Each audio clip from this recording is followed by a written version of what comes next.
So this is a tuck stitch punch card, and anything that is punched out is knitting, and anything that is not punched out is tucking. And in order to have our carriage read the punch card, we turn this knob to KC and we knit one row.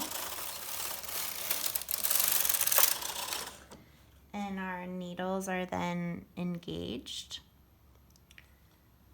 And then we need to, on the second row, push in both tuck buttons. And what that's telling our carriage is that it's going to tuck going to the left and it's going to tuck going to the right.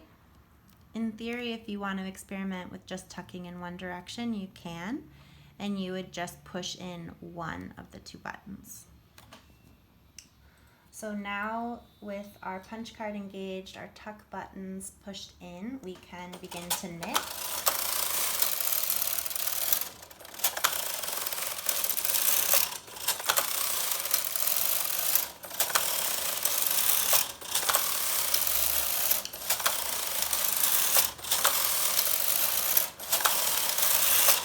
And this will read row for row what you have designed on your punch card. Now I have the plating feeder in because this technique really, it can be done and should be like experimented with just like one combination of yarns. However, you can really have fun playing with the plating feeder and color, because when you isolate large areas that are being knit and then surrounded by areas where stitches are being tucked, you get a pretty high contrast in color, because this will read, one color on the purl side, one color on the knit side. And then this patchwork area where stitches are being tucked is sort of this like blend of the two, and it can make for a really beautiful effect. So I'm going to put a contrast color into my plating feeder and knit for a little bit.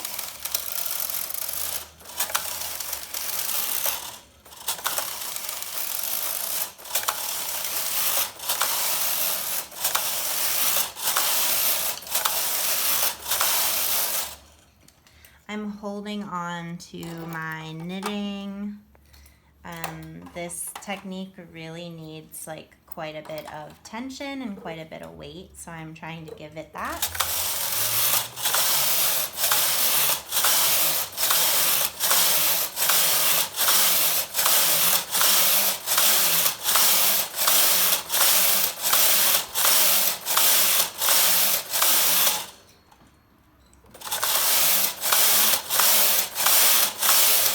So here's what it looks like from the back. This is the area of tuck. This is the area where it's more solid. The area that is fully punched out, fully knitting. And I'm going to actually take the knitting off the machine so we can look at it on the knit side.